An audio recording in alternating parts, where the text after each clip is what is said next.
अभय चरणारविंद भक्ति वेदांत स्वामी श्रील प्रभुपाद की जय। श्रीमद् भागवतम की जय। हरे Krishna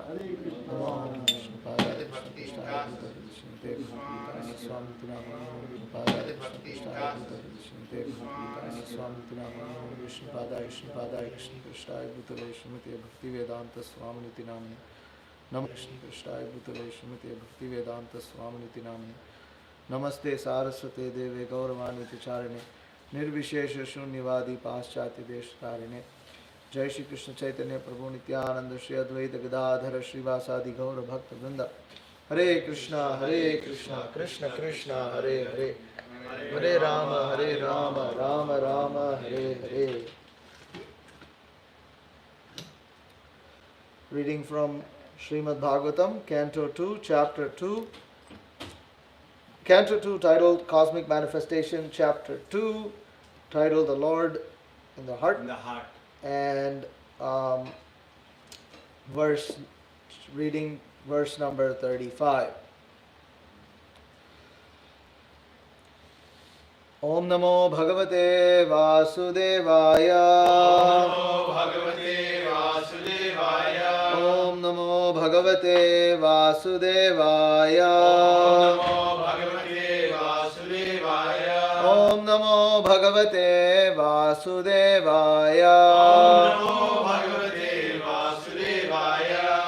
Bhagavan Sarva Bhuteshu Lakshitaha Swatmana Harihi Drishyair Buddhi Adhibhir Drashta Lakshanair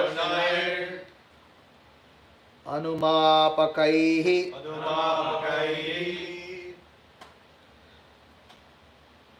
Bhagavan Sarvabhuteshu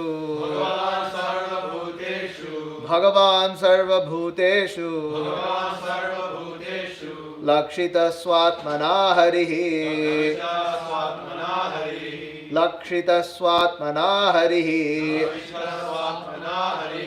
Drishyar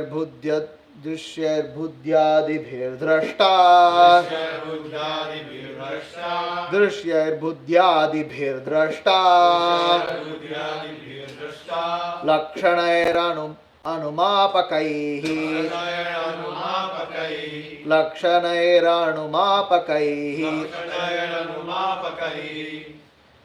Kaihi, not Kai, it's Kaihi, because there's a.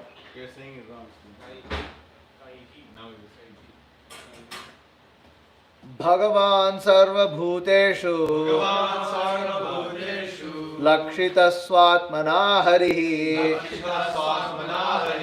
Drishyar Buddhyadibhir Drashta Lakshanair Anumapakaihi. Everybody saying Kai.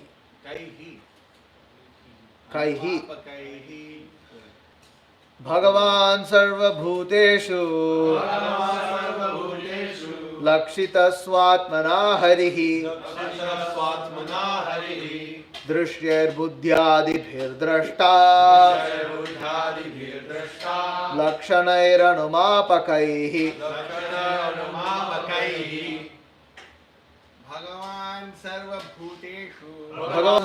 Bhuteshu Lakshita Swatmana Harihi Drishyar Buddhyadibhir Drashta Lakshanair Anumapakaihi. Bhagavan Sarva Bhuteshu Lakshita Swatmana Harihi Drishyar Buddhyadibhir Drashta Lakshanair Anumapakaihi.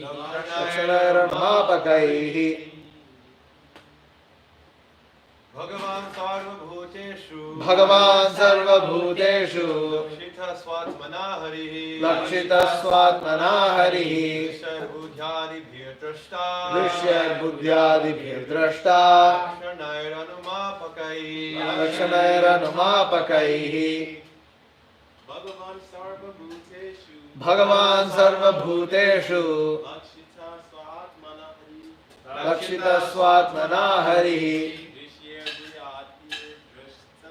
Drishya Buddhyadibhir Drashta. Lakshanairanumapakaihi. Bhagavan Sarvabhuteshu. Lakshita Swatmana Harihi. Drishya Buddhyadibhir Drashta. Lakshanairanumapakaihi. Bhagavan Sarvabhuteshu.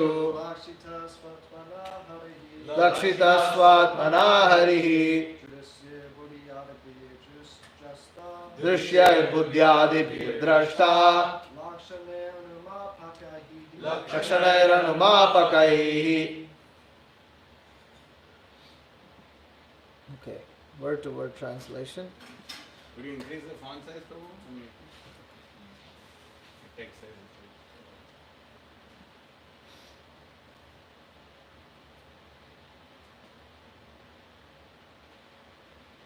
Bhagavan, personality of Godhead. Personality of God. Sarva, Sarva, all.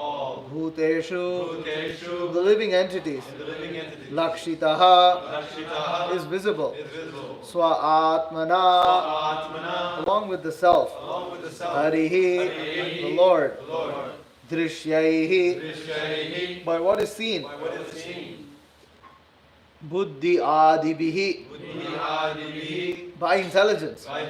Drashta, one who sees.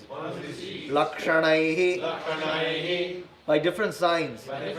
Anumapakaihi, by hypothesis. Translation purport by His Divine Grace A.C. Bhaktivedanta Swami Srila Prabhupada.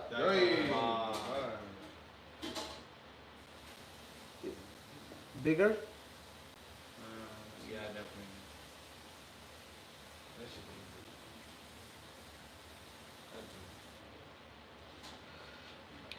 The personality of Godhead, Sri Krishna, is in every living being along with the individual soul.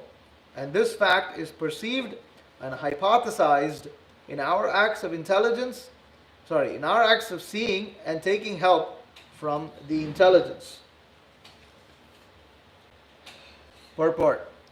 The general argument of the common man is that since the Lord is not visible to our eyes, how can one either surrender unto Him or render transcendental loving service unto Him? To such a common man, here is a practical suggestion given by Srila Shukadev Goswami as to how one can perceive the Supreme Lord by reason and perception.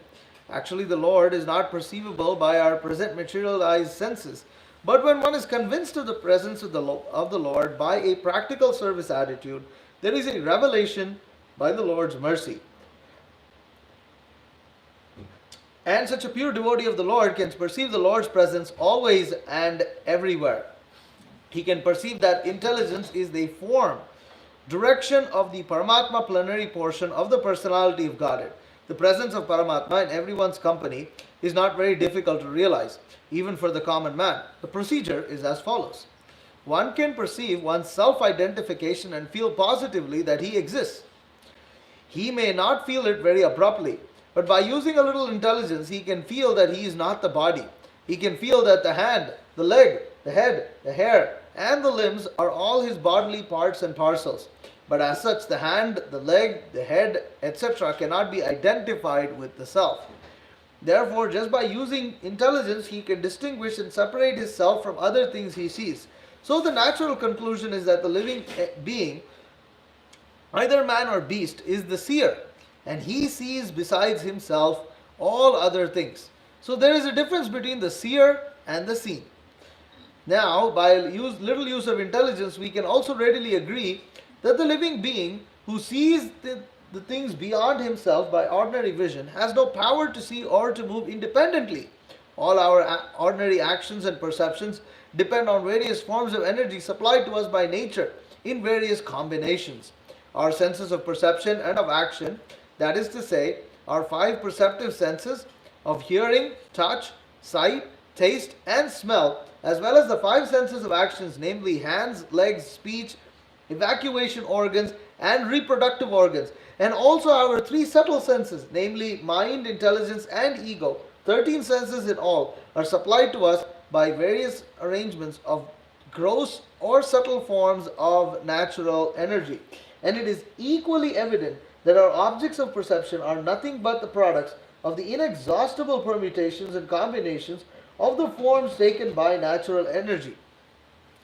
As this conclusively proves that the ordinary living being has no independent power of perception or of motion, as we undoubtedly feel our existence being conditioned by nature's energy, we conclude that he who sees is spirit, and that the senses as well as the objects of perception are material. The spiritual quality of the seer is manifest in our dissatisfaction with the limited state of materially conditioned existence. That is the difference between spirit and matter. There are some less intelligent arguments that matter develops the power of seeing and moving as a certain organic development, but such an argument cannot be accepted because there is no experimental evidence that matter has anywhere produced a living entity. Trust no future, however pleasant. Idle talks regarding future development of matter into spirit are actually foolish, because no matter has ever developed the power of seeing or moving in any part of the world. Therefore, it is definite that matter and spirit are 2 different identities, and this conclusion is arrived at by the use of intelligence. Now we come to a point that things which are seen by a little use of intelligence cannot be animate unless we accept someone as the user of or director of intelligence. Intelligence gives one direction, like some higher authority, and the living being cannot see or move or eat or do anything without the use of intelligence. When one fails to take advantage of intelligence, he becomes a deranged man. And so a living being is dependent on intelligence or the direction of a superior being. Such intelligence is all-pervading. Every living being has this intelligence, and this intelligence, being the direction of some higher authority, is just like a father giving direction to his son. The higher authority who is present and residing within every individual living being is the super self. At this point in our investigation, we may consider the following question. On the one hand, we realize that all our perceptions and activities are conditioned by the arrangements of material nature. Yet, we also ordinarily feel and say, I am perceiving or I am doing. Therefore, we can say that our material senses of perception and action are moving because we are identifying the self with the material body, and that the superior principle of the super self is guiding and supplying us according to our desire.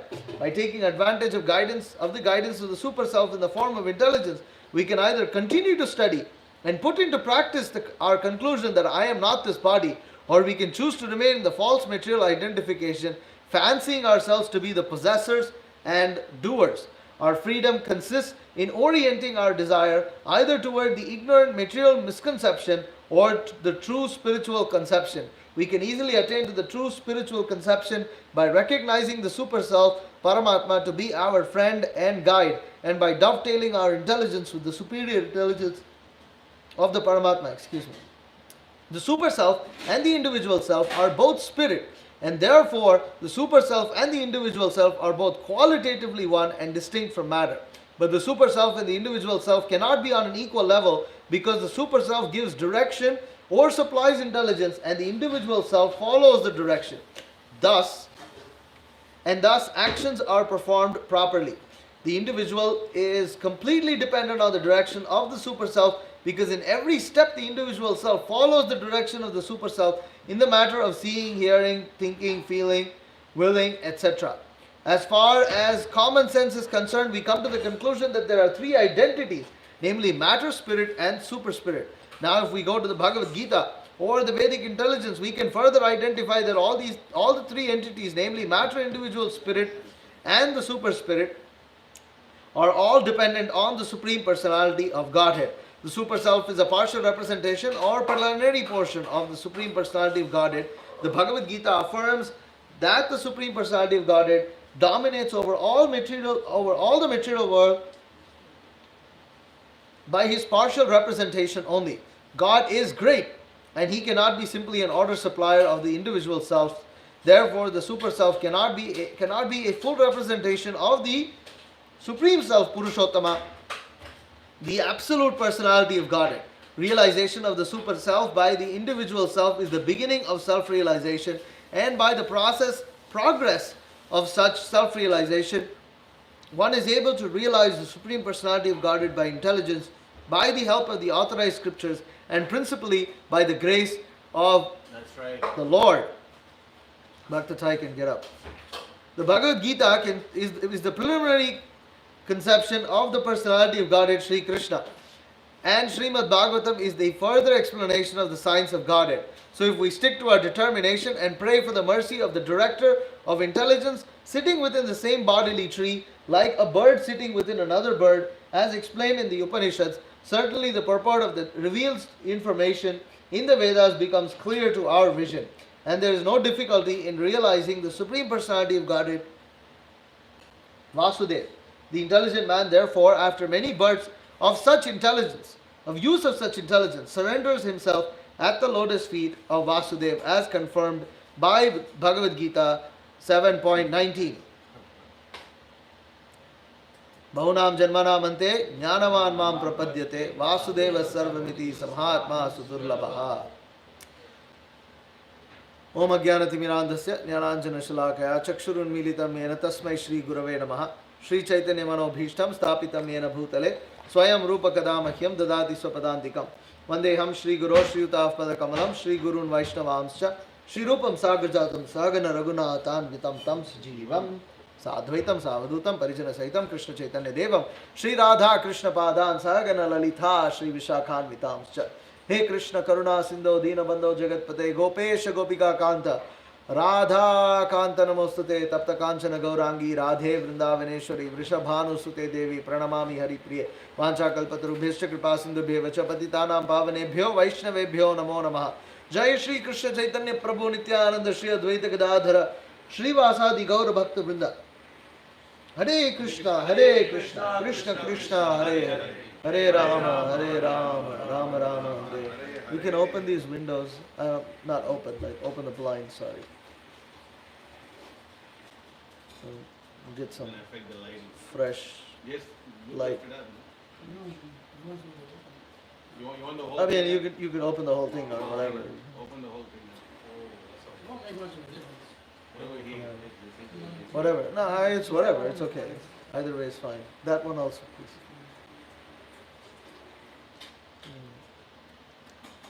And okay, Hare Krishna. Hare Krishna. Bhagavan sarva bhuteshu lakshita swatmana harihi drishyar buddhyadibhir drashta lakshanaya ranumapakaihi. The personality of Godhead, Lord Sri Krishna, is in every living being along with the individual soul, and this fact is perceived and hypothesized in our acts of seeing and taking help from the intelligence.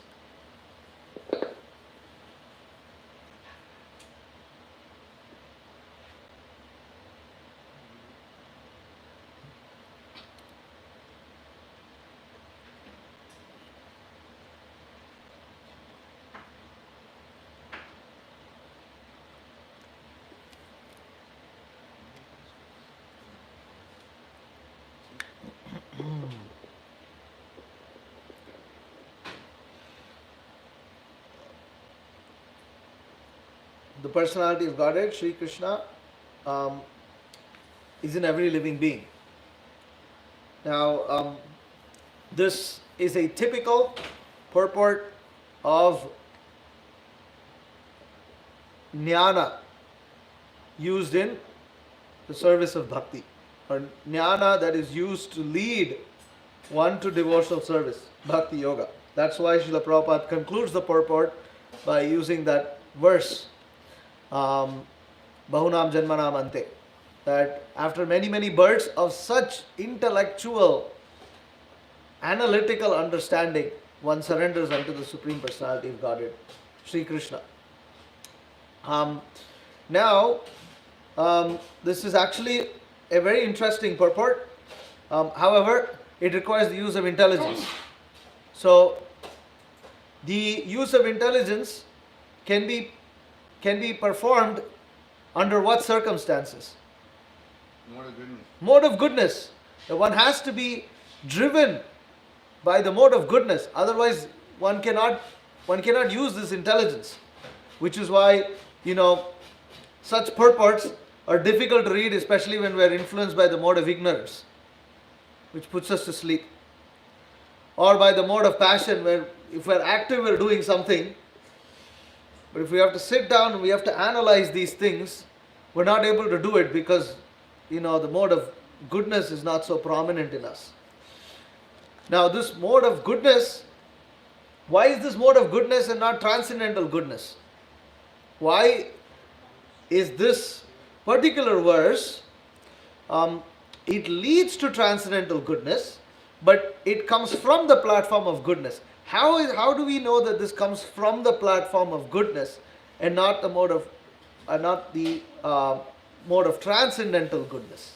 I think they said realizing where the individual soul is the first step in self-realization, so beginning to the platform of your goodness.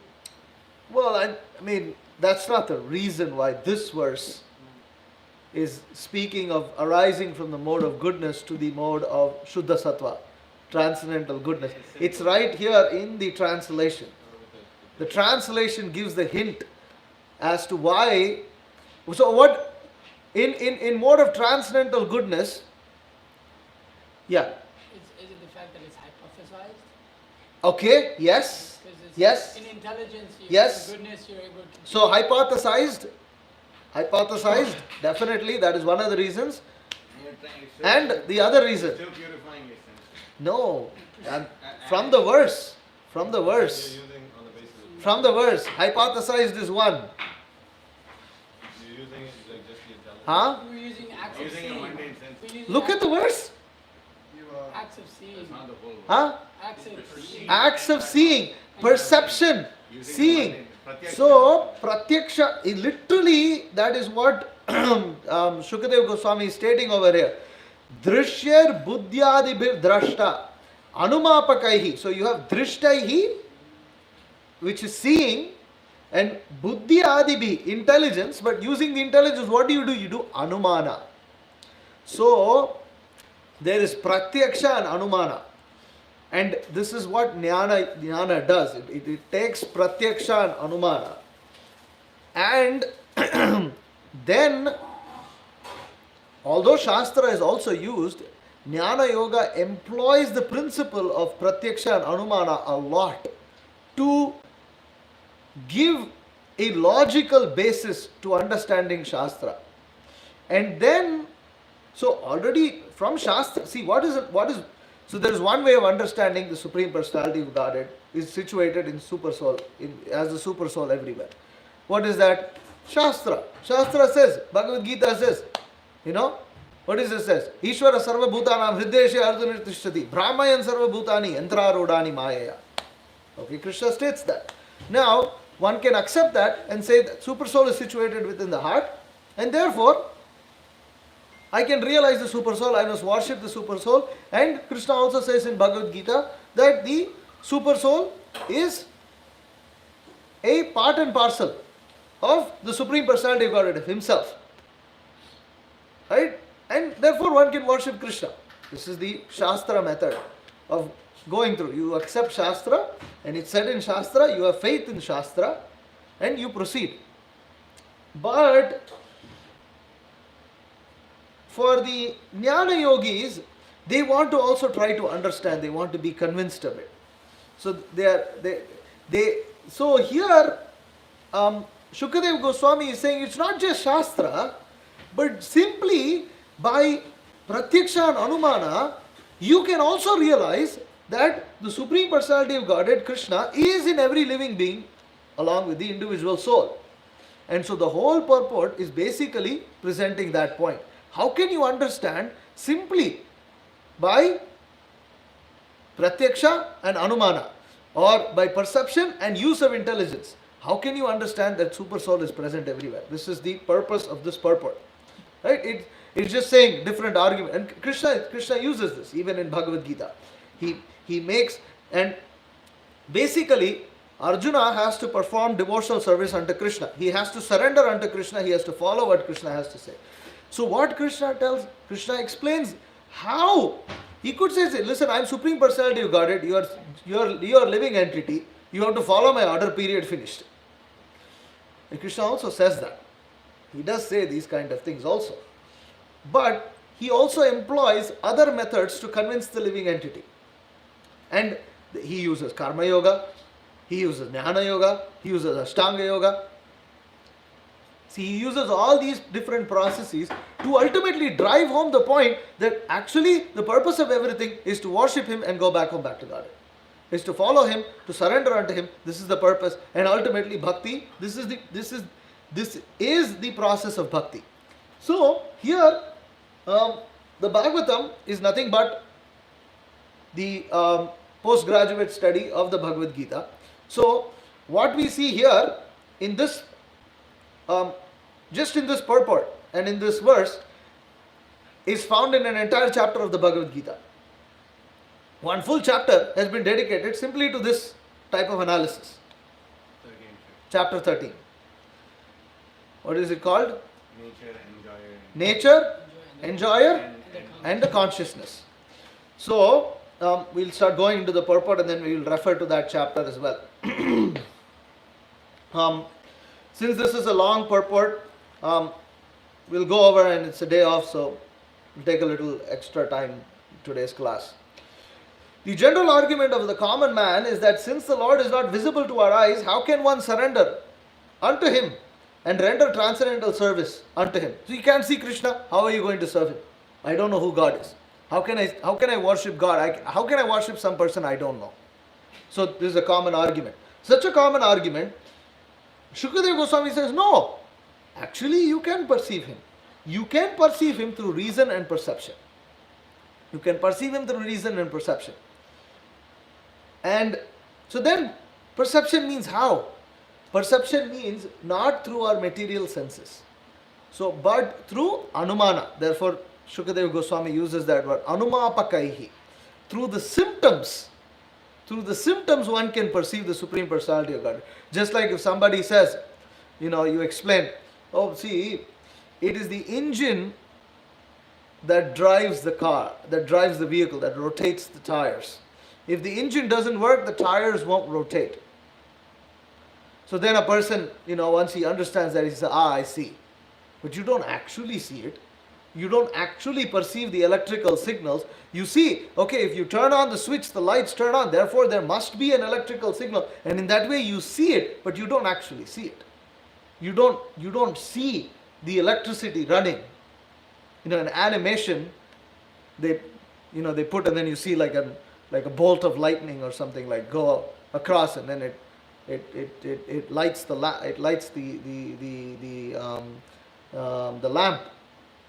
But generally, when you see, you don't see it. So perception is not limited to simply that which you can literally see moving or walking or like something that you can physically perceive with your eyes. But that which is perceived through understanding is also perception. And so that is what Shukadeva Goswami is saying over here. And Prabhupada continues that actually the Lord is not perceivable by our present materialized senses. But when one is convinced of the presence of the Lord by a practical service attitude, there is a revelation by the Lord's mercy. And such a pure devotee of the Lord can perceive the Lord's presence always and everywhere. So this is actually a very important line in this purport. That the Lord is not perceivable through our material senses, but He is perceivable through what? A practical service attitude. Practical service attitude. This is extremely important. That we cannot make advancement in Krishna consciousness if we don't have a practical service attitude. If we have a frivolous attitude, if we have an attitude where we are thinking, how can I do the minimum? Just the minimum to get by. We will not be able to perceive the Lord. And the Lord's mercy will not be present. And when one does not have the Lord's mercy, then what does one see? One sees matter. One does not see Krishna. And when one perceives matter, what is the problem with that? You'll be in material consciousness, which means the living entity will succumb to his Adi Rasa, the Adi Rasa, which is the conditioned living being's nature to want to dominate over matter. So therefore, some level of sobriety is required in Krishna consciousness, and some level of desire to do practical service is required. That one must think, how can I serve Krishna? How can I serve? That there is swadhyaya, there are some duties that have been given to us, there are some services that have been given to us, but more than that, one should have that service attitude, that I want to serve. It's not that only if I'm given something I'm going to do it, but rather I should have the desire to serve Krishna, not that I am forced. So then this practical service attitude is that when one voluntarily wants to serve Krishna, one will be able to see him everywhere. One will be able to perceive the Lord's presence always and everywhere. He can perceive that the intelligence is the form direction of the Paramatma plenary portion of the personality of Godhead. The presence of Paramatma in everyone's company is not very difficult to realize, even for the common man. The procedure is as follows. One can perceive one's self-identification and feel positively that he exists. He may not feel it very abruptly, but by using a little intelligence, he can feel that he is not the body. See, this point of self-identification is a very important point, because right here, a particular philosophy is defeated. What is it? What is the purpose of self-identification? Why do you have to perceive that? Why do you have to know that you exist? No, you exist. Atheism is God doesn't exist. Huh? It's an act. So that you can act. Not necessarily you can act without understanding. You just act. You're not. Huh? Your question is what philosophy is. So what is the yes? So there is a particular philosophy is defeated by one's self-identification. Buddhism. That you exist is defeated by Buddhism, because Buddhism basically doesn't even talk about your existence. It says you don't exist, nobody exists, nothing exists. Everything doesn't exist. There is no existence. And to understand that there is no existence, actually Buddhism is nihilism. It's a form of nihilism. It's a very fancy sugar-coated form of nihilism. Because raw, gross nihilistic. Actually, I'm still yet to read a particular article, where there's an article in the New Yorker where a guy writes, he says, the case of not being born. That is basically, he says, actually, there is no purpose in life. There is no reason to be born. There is no reason to beget children. There is no reason to propagate civilization. We ourselves, we don't have a purpose of existence. We shouldn't be existing. So this is nihilism. Why is he writing? Huh? What's the purpose of writing? Because That's his purpose. that's his purpose. That's it. He doesn't have. He's writing to convince others, and it's sugar coated. Of course, you have to sugarcoat it in the form of environmental good. That the propagation of human society is actually bad. So why you give birth to children? Don't give birth to children. The best way to avoid global warming, actually there's a whole group of scientists and scholars and all this who say that the best way to avoid global warming is to not give birth to children. Electric car is useless, this is all useless, everything is useless, which is true actually. But the best way to help the world is to not give birth to more human beings. This is nihilism. So the point that self-identification, and we feel positively that he exists. So there is negatively you can feel that you exist, and there's positively you feel that you exist. Positively can also mean that you're sure about it, but positively also means that there is a purpose to our existence. It is not a purposeless existence, that there is a purpose to our existence. And how do you perceive that you exist? This is very important, because sometimes when your mind really clogs you and you really like think, is Krishna true? Is Krishna consciousness true? What if this is true? What if anything is true? What if all this? How do I know this mantra is true? Sometimes, when you're really stuck in the mode of ignorance, everything becomes a question. At that point, the least you can do is pinch yourself. Well, I exist. At least I know I exist. Because I exist. Look, it feels real. I'm able to feel things. I can't deny this. This is visibly different to that of a dream.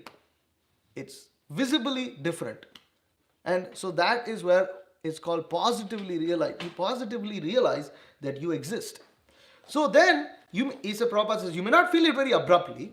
You don't feel it very abruptly. By using a little intelligence, you can feel that you are not this body. You can feel the hand, you can feel the leg, you can feel the head, the hair, and the limbs are all his bodily parts and parcels. But as such, the hand, the leg, the head cannot be identified with the self. So you understand that these things are separate. You can cut the hand off, you can cut the leg off, etc., etc. But you are different because my head, my hands, my legs, and all this kind of thing. So in that, my legs, so that way my body. So you understand that you are separate to the body. So you understand you exist and you are separate to the body.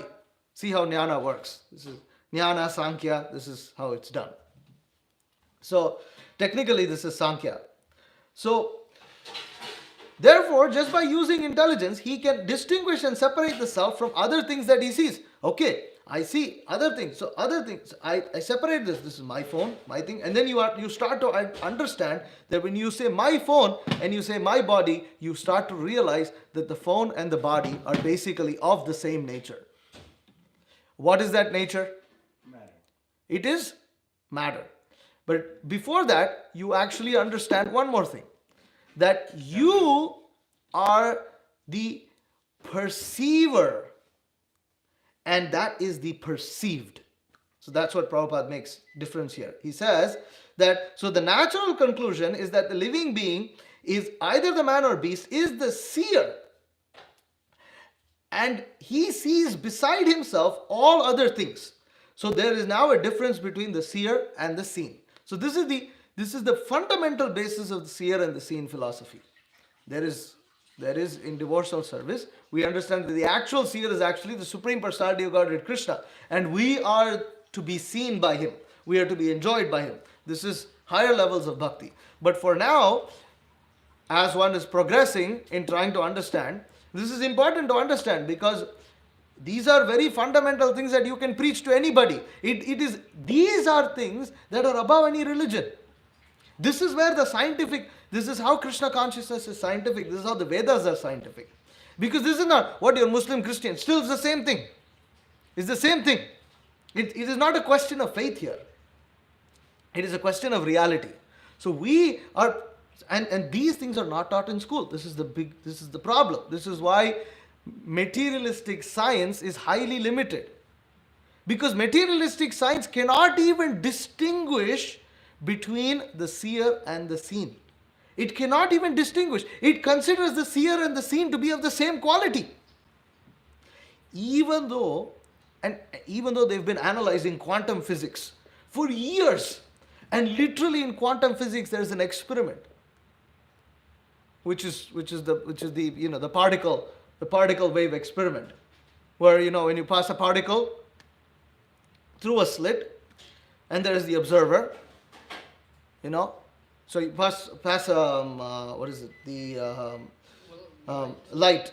You pass light through a slit, and then depending on the perceiver, the energy coming out of the slit can either act as particles or as waves, and literally it is the perceiver who makes the difference. Still, after looking at all this, they still cannot understand that there is a difference between the seer and the seen. They think, oh, that is also matter, I'm also matter. This is how stupid they are. They may have big PhD degrees, but they cannot even see, Are Baba, you are the seer and that is the seen. Therefore, there is a different quality of nature here. But they cannot see that.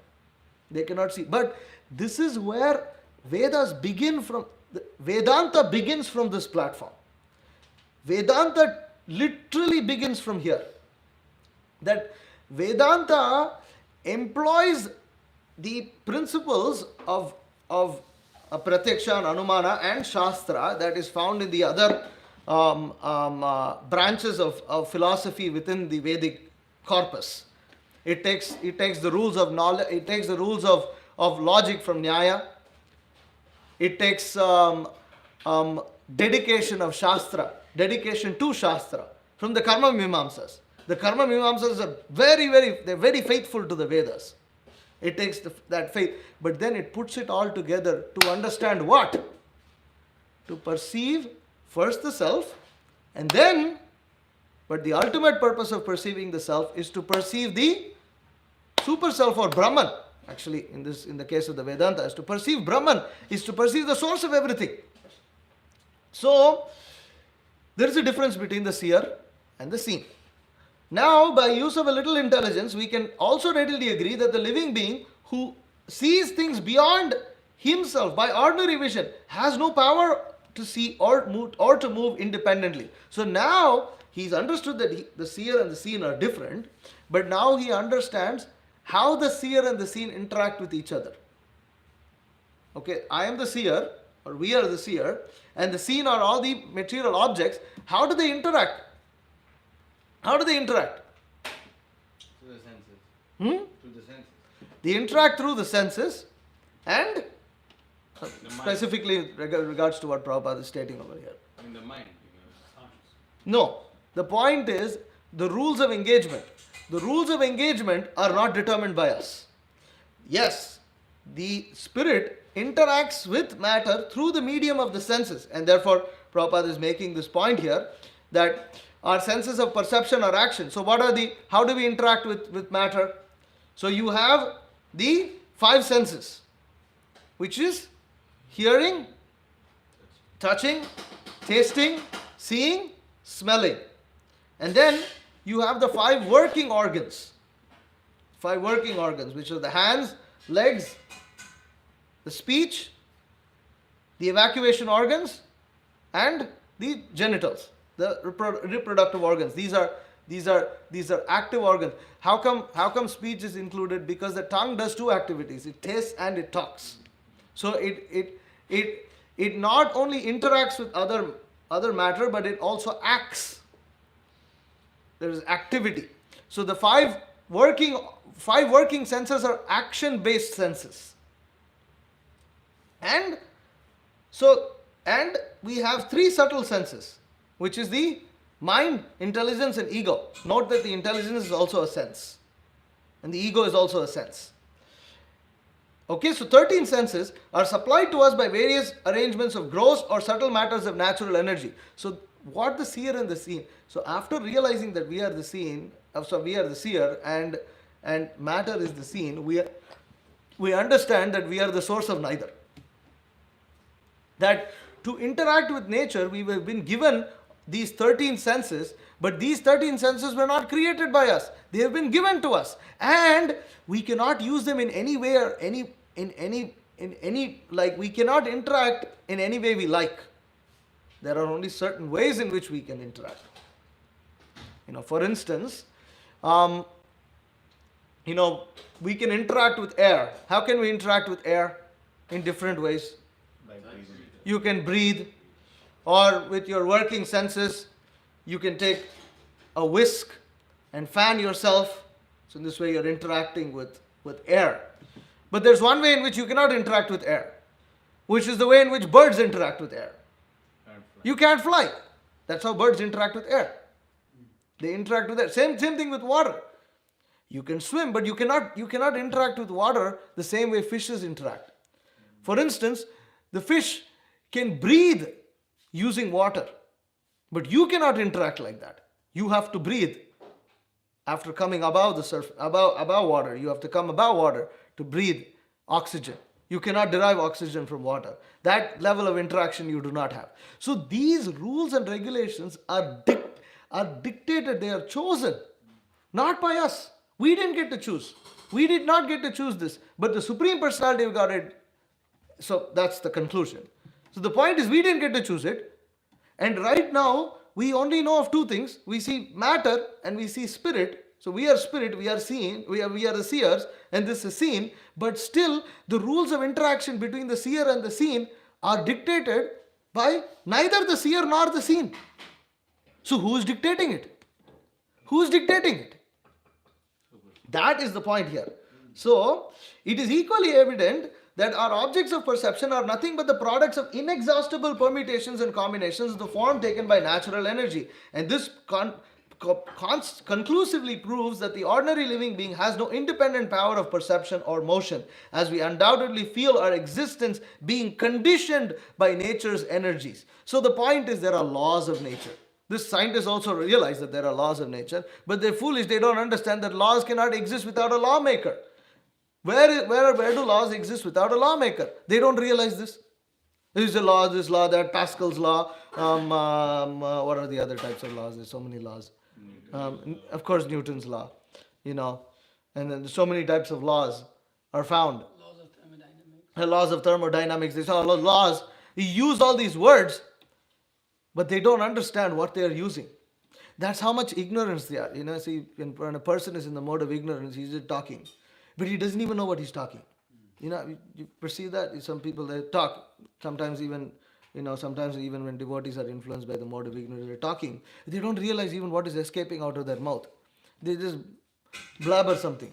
So, a person who's in the mode of goodness, he knows exactly what word is escaping. He's very much in control of his tongue.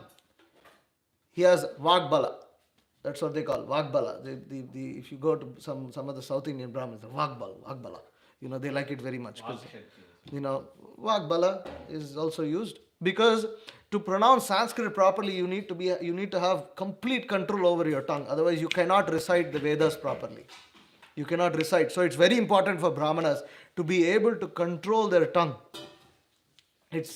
And to control your tongue, you need to be in the mode of goodness. You cannot be in the mode of ignorance. Because actually in the mode of ignorance, you don't even know what your senses are doing.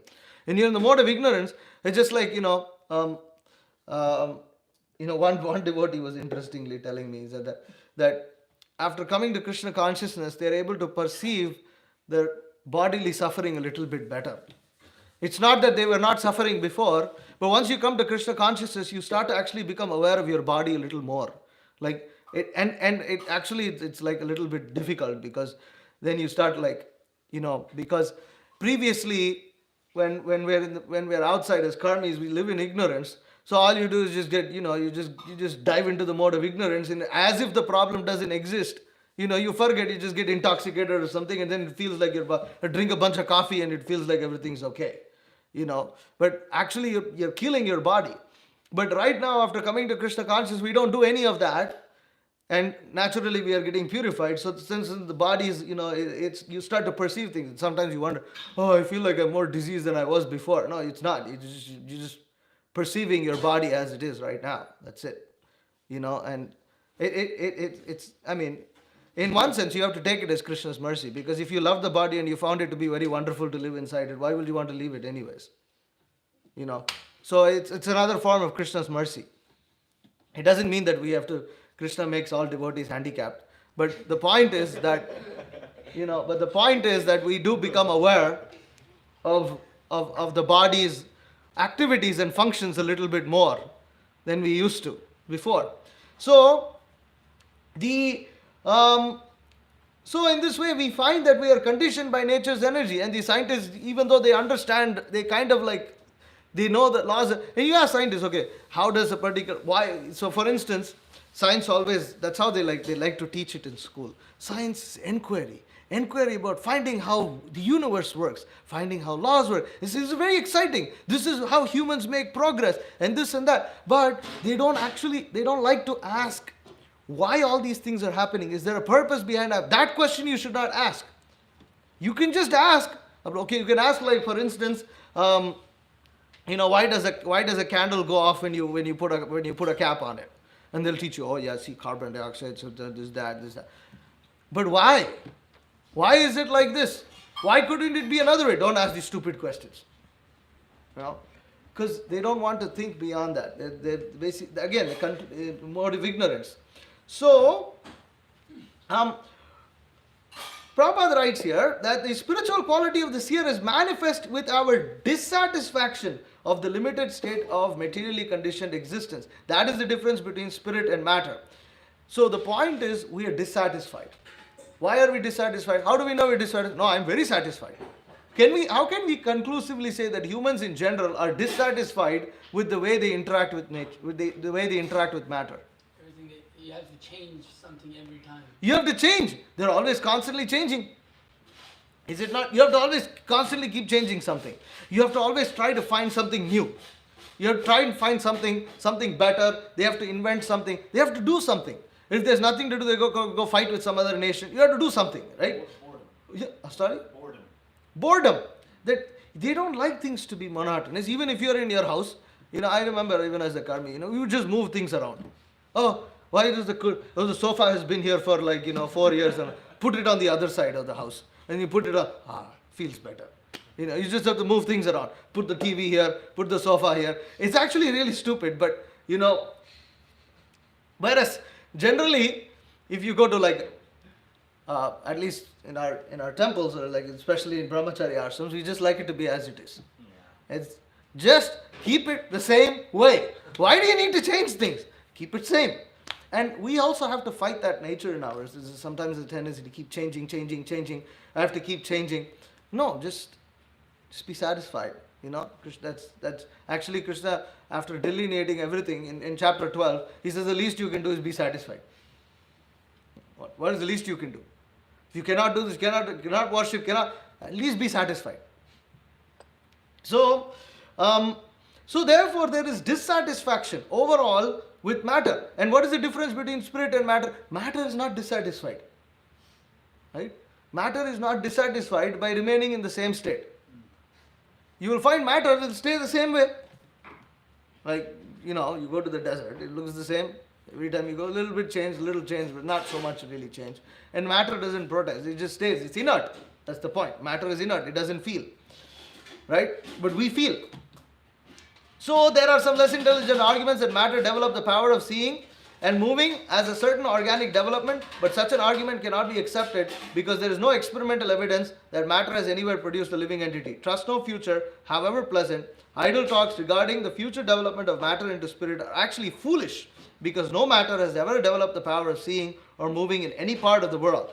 So sometimes we wonder, what if at some point of time the scientists managed to do it? It's all nonsense. It's never happened. So you can confidently say, we don't trust this. We don't trust. You can say, oh, actually we're coming very close. We're coming almost close. We've actually just made it. And robots, there's some video actually of robots actually making very realistic facial expression. Almost kind of a little scary actually. But still, it's AI. It's artificial intelligence. Artificial intelligence will never equal the human intelligence. Why? Why can it not equal the human intelligence? Because the creation is not greater than the creator. The creation is not greater than the creator. The creation is not greater than the creator. That's a very good point. No, That's a good point. It can't distinguish between the seer and the seen. It cannot distinguish between the seer and the seen. You cannot. This is a very important point. The matter cannot distinguish. Artificial intelligence can never distinguish that it is the seer and that which it is perceiving is the seen. It has no sense of actual perception. But that's not there for it. It's not there because it's not. There's no soul that is. Yeah, that's the point. Yeah, there is no soul. And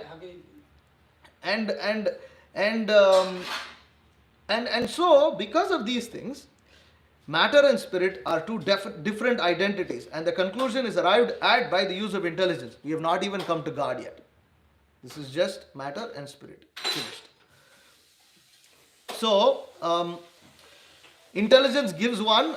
So the point is, now we are using this intelligence, but we have understood that actually nothing belongs to us, right? We have used our intelligence, just like you're using your eyes, you're using your experience, you're using all of this to come to the conclusion that you are the seer and the matter is the seen.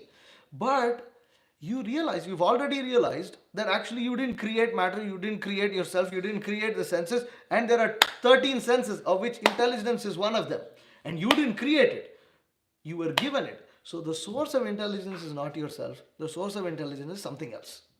So you get the same understanding on an intelligence level, is that what you're saying? Like the same understanding of the body, like the senses level, and seeing and perceiving, you get that on the intelligence level? What do you mean seeing and You're perceiving? saying that you're getting the intelligence is coming from somewhere else. Like that, the seer and the seen, they understand that the controller is there. The seen is not the controller. The seer is not the controller, and that object which is seen is not also the controller. Yeah, but that you understand through the intelligence, and but through the same intelligence, you also understand that the intelligence that you have used to understand the seer and the seen doesn't belong to you. Right? That intelligence is coming from elsewhere. This is the point, because we have already understood that we are not independently capable of doing anything. So that this is where we move into the realm of transcendental reality, is to understand that we actually are not the possessors of anything. And this is how the living entity, through the process of jnana, defeats pride and becomes humble. And this is very important to understand, because actually nothing that we employ, none of our characteristics, is my talent, is my intelligence, is my this, my that, nothing actually belongs to us. It has all been supplied. So through the process of jnana? Huh? Jnana, you said. This is jnana. What is this word? Jnana means knowledge. So through the process of knowledge, through the process of jnana yoga. So when one fails to take advantage of intelligence, he becomes a deranged man. And so a living being is dependent on intelligence or the direction of a superior being. Such intelligence is all-pervading. Every living being has his intelligence, and this intelligence, being the direction of some higher authority, is just like the father giving direction to his son. The higher authority who is present and residing within every individual living being is the super self. So this is the point, that when we get that inspiration, it comes from the super self. It comes. There's that eureka moment. Just recently, there was a PhD student who Indian PhD student in Cambridge. In Cambridge, a Sanskrit student in Cambridge. Please put phones on silent. There was another phone that also rang. So a PhD student in Cambridge solved a puzzle from Panini's Ashtadhyayi, which is Panini's Sanskrit grammarian, who's written rules of Sanskrit grammar that explain how wonderful Sanskrit is and how you can use Sanskrit and how Sanskrit is the most advanced language. And the grammatical rules that he has stated is the most clear that you will find of any language at all. So, and there's a particular rule over there that since 8th century, recorded, nobody has been able to solve that grammatical puzzle. And this fellow figured it out. It was because grammarians, that there was a important grammarian after Panini who wrote a commentary, and he made a particular, among two possibilities of understanding that particular aphorism, that particular rule of Panini, he chose one, and everybody else followed that. They never thought to question that commentary on Panini. How did this fellow? He was saying that he spent 8 months looking at this, and he was just completely hopeless. He just couldn't figure it out. It was just too complex. He was not going anywhere. Then he took 1 month break. And he was swimming, reading, cycling, and then praying and meditating and all that. And then he comes back after 1 month. He's completely hopeless. He sits in front of his book, and suddenly he starts seeing the puzzle form. He starts seeing everything form in place. And then, of course, it took him 2.5 years to explain how to solve the puzzle. That's how Panini's Sanskrit grammar is. It's not an easy thing. Sanskrit grammar it's very complex. It took, but he had found the code to crack the puzzle, and it's considered like a major achievement. And now Sanskrit can be used to code computer languages finally, because this particular law was preventing that. So again, the point now, there are so many of these kind of eureka moments that happens. Newton had the same thing. An apple fell on his head, and suddenly he got There must have been. Where does he get that? That is coming from the super soul. This is the point, that this intelligence comes from the super soul. That especially when one uses intelligence, one understands that that direction is actually coming. If one is in the mode of goodness, one can understand that this is actually, this is quite amazing. I'm getting this from elsewhere. I'm getting this intelligence from elsewhere. It is not, I'm not getting this. Just like one understands the source of energy in the body is actually not the soul itself. The source of energy in the body comes from the Supreme Personality of Godhead. The soul and actually, yes, the spirit soul is present and it is the source of energy, but the fact is the super soul is the spirit soul is a form of energy of the Supreme Personality of Godhead, and matter is another form of energy of Supreme Personality of Godhead, and their interaction is permitted and allowed by the super soul.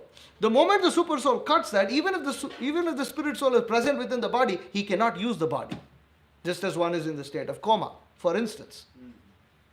So, therefore, intelligence is coming from Krishna, the super soul who is situated within the heart. At this point in our investigation, we may consider the following question. On one hand, we realize all our perceptions and activities are conditioned by arrangements of material nature. Yet we already feel and say, I am perceiving, I am doing. Therefore, we can say our material senses of perception and action are moving because we are identifying the self with the material body. And the superior principle of super self is guiding and supplying us according to our desire. So the point is, we feel like we're doing. Although we understand that we're not actually, we are not capable of independently interacting, we still feel like we're perceiving and we're doing. How?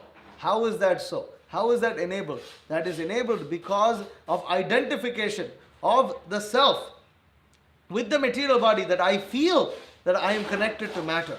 And therefore the spirit soul has the desire, and the super soul is fulfilling that desire by allowing and giving it the ability to interact with matter through the laws of material nature and the senses and the sense organs and the sense organs and the objects of the senses. Is this okay? Is this point understand? It's an important point. Okay.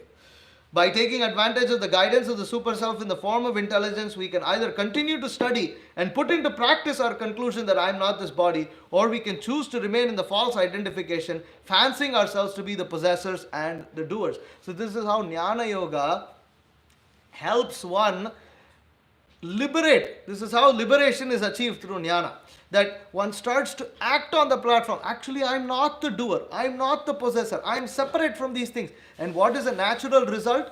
What does that mean? That put into practice our conclusion, I am not this body. How is one of the ways, actually the most significant way in which one realizes that one is not this body? In the process of Jnana. Correct. Renunciation. Renunciation. That one starts to renounce. Now in Bhakti Yoga, we emphasize on connection with the Supreme Personality of Godhead. Right? And renunciation is also present. It is used, Jnana Vairagya Yuktaya. We utilize knowledge and we utilize renunciation to serve Krishna. But plain Jnana Yogis, they just want to start to detach themselves from matter because they understand that they're not matter. And so, then, our freedom consists in orienting our desire toward the ignorant, either toward the ignorant or to the true spiritual conception. We can easily attain to the true spiritual conception by recognizing the super self Paramatma to be our friend and guide, and by dovetailing our intelligence with the superior intelligence of the Paramatma. The super self and individual self are both spirit, and therefore the super self and individual self are both qualitatively one and distinct from matter. But the super self and the individual self cannot be on a equal level, because the super self gives direction or supplies intelligence, and the individual self follows the direction, and thus the actions are performed properly. The individual is completely dependent on the direction of the super self, because in every step the individual self follows the direction of the super self in the matter of seeing, hearing, thinking, feeling, willing, etc. How can we perceive that the super self is situated within our heart? How can we perceive that the super soul is situated within our heart? How can we kind of perceive that? Nothing. No, but by the process of 1990, how can you say he is here? You basically analyze everything, and then you realize that, you know. I mean, there's like to understand that the mind and the intelligence are situated within the heart. But are you saying, how do we even come to that point that the mind and situation? It's perceivable. Yeah. Through desire. Huh? Through desire. Sometimes if somebody's stressed out, they feel the tension, there's like a knot in the chest. Is this like a symptom of... Okay. Well, yeah, but you are not connecting the dots. It's like You're close. the logic, You're close. He's close. like, you know, But- we're saying that the intelligence and thinking and feeling and willing that's coming from the mind. So if one understands where that's situated, then he's getting, like the intelligence situated, that's where he's getting. So, Is there like, because there's like inner conflict between like good and bad, there's like, no, see, because the point is, we understand that there is the brain. We understand that there is activity. Yeah. is it consciousness? Sorry? Is there consciousness can be spread all over around the body? No. No. He's saying, how do you know it's in the heart? How can you perceive? It is a very subtle perception, but we can perceive that. See, whenever we get inspiration, right? Whenever we get that eureka moment, people can feel that is coming from within the heart. You don't really feel it's coming from your head. You don't feel like it's coming from your arm. But you feel that it's coming from within the heart. You feel like, wow, you know, I got this understanding. I got this knowledge, especially when one cracks a code or figures something out. You know? So that feeling of inspiration, that feeling of guidance, especially that feeling of guidance, that inner guidance, or that inner guidance, that can be perceived to come from within the heart.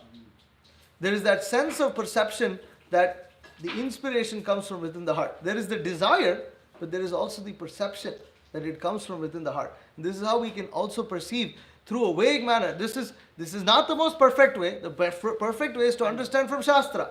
But when Shastra says that the super soul is situated from within the heart, we can understand that his guidance comes from within the heart, doesn't come from the mind. And you can put two and two together and you can understand. Just like Shukadeva Goswami is stating over here, that you can understand through logic and reasoning. So that's our purpose over here, is to try to understand this through logic and reasoning. So in this way we can understand that the super self is situated within the heart, and he's giving that instruction. He's giving that ability. He's giving the ability. So now, if we go to the Bhagavad Gita or Vedic intelligence, we can further understand that all three identities, namely matter, individual spirit and super spirit, are all dependent on the Supreme Personality of Godhead. The super self is a partial representation or plenary portion of the Supreme Personality of Godhead. The Bhagavad Gita affirms that the Supreme Personality of Godhead dominates over the material world by his partial representation only. God is great and he can simply not be an order supplier of the individual self, and therefore the super self cannot be a full representation of the Supreme Self, Purushottama, the absolute personality of Godhead. So why is the super self not the Supreme Personality? Why can we not say that the super self who is situated within the heart is God in his full glory? Because then we would have access to that all the time. We would have No, access. that's not the reason. Not the knower of all the. Because, no, it's Huh? because Who's it- not the knower?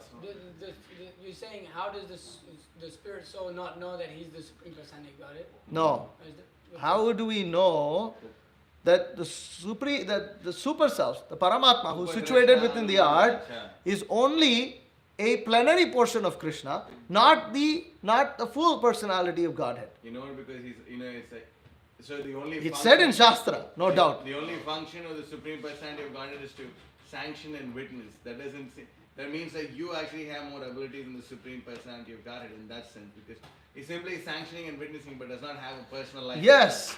That the point is, if you were to take the super self, or when you understand the super self, now we have understood that there is God, and we've understood that there is a aspect of God who is situated within the heart known as Paramatma. But that cannot be the only function of God. If God's only function is to simply sit in the heart and just according to our desire, either sanction it or not sanction it according to karma, according to the laws of karma, then God, then how great is he? We've already understood. We've understood him completely. That he does only two things. That's all he does. And in fact, in one sense, his life looks like more boring than us, because all he does is just stands. Oh, you want this? Okay, here. Okay, you don't. No, you're not qualified to have this. That's all. That's all he does. He just sees, and that's all he does. Then God is not so great. It is not very exciting. It is not. It doesn't seem right. It seems like we've got more going on than God. So this is how we understand that Paramatma is a plenary portion. And of course Krishna states this in Bhagavad Gita as well, in Shastra. So, realization of the super self by the individual self is the beginning of self-realization, and by the progress of such self-realization, one is able to understand the Supreme Personality of Godhead by intelligence, by the help of authorized scriptures, and principally by the grace of the Lord. See, at this point of time, we start to realize, okay, now I understand that the Supreme Personality, I've understood the two functions of the Paramatma. There doesn't seem to be any other function for the Paramatma. But I understand that God cannot be just limited to these two functions. There must be more about God. There must be more about this Paramatma who's situated within the heart. How do I find out about that? That's where you reach the limit of Pratyaksha and Anumana. This is the limit of it. Finished. You cannot go beyond this.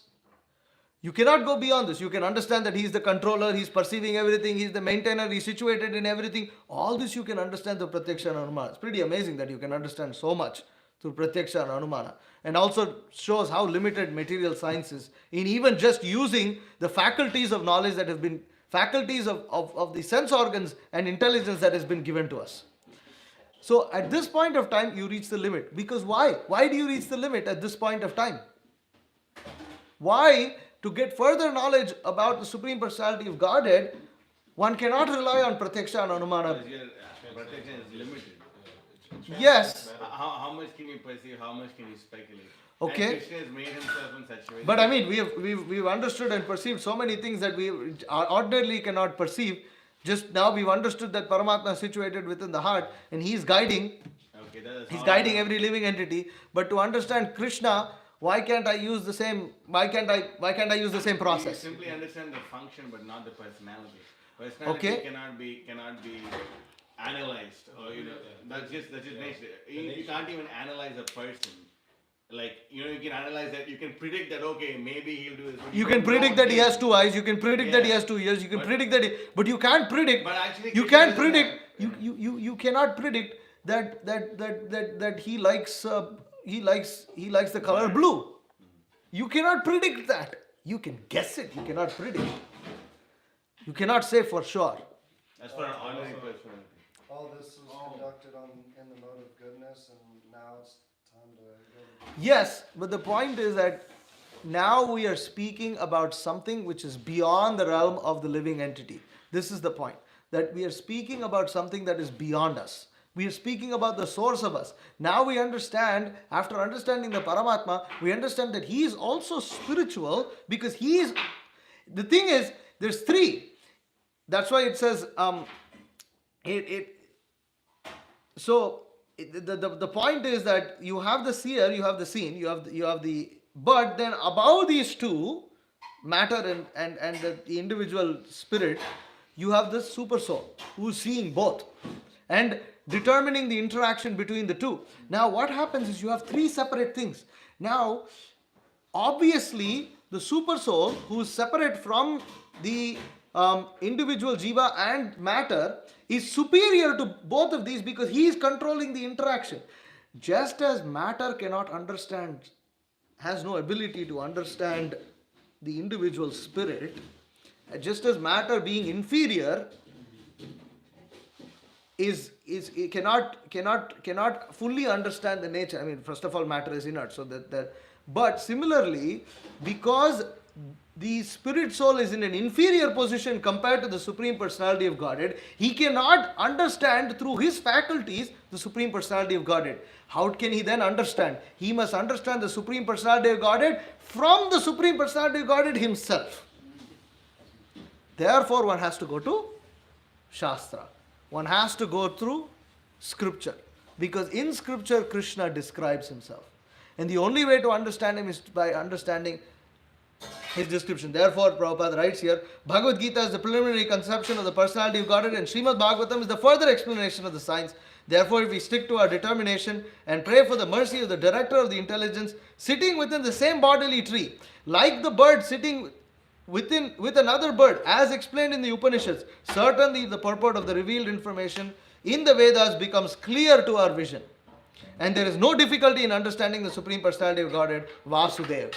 The intelligent man, therefore, after many births of such use of intelligence, surrenders himself at the lotus feet of Vasudeva, as confirmed in Bhagavad Gita. So the jnani, after performing all this exercise, realizes, oh, the Supreme Personality of Godhead, he is superior. I have to understand him, but how can I understand him? It is, whatever I have done so far has happened by his mercy. I have understood so much that he is the controller and he is the maintainer and he is situated within everything. I have understood all this by his mercy, but I cannot understand him. How do I understand him? I need his mercy. I need his sanction. Without his sanction, I cannot understand. How can I get his sanction? So this is the fault of the Mayavad. They're perceiving the Paramatma as the supreme. Well, the problem with the Mayavadis is that they say that Paramatma and Jivatma are the same. The same in all respects. Because the point is, both are perceivers, right? The thing is actually, both of them are seers. What is seen? Matter is seen. The individual soul is also a seer. And the Paramatma is also the seer.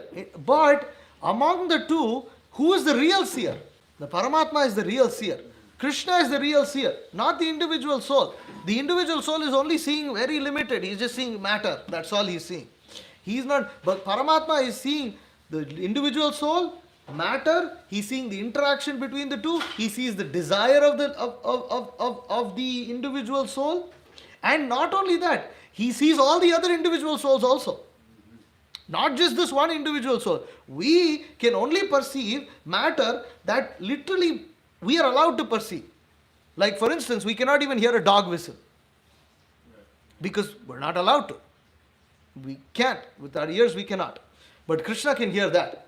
And Krishna can see not only us, but can also see the dog, can see how the dog is feeling, can understand the dog's desire.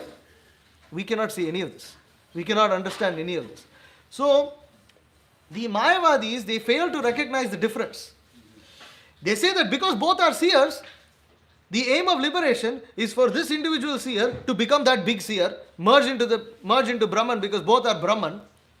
Because their point is that the Supreme Brahman in its purified form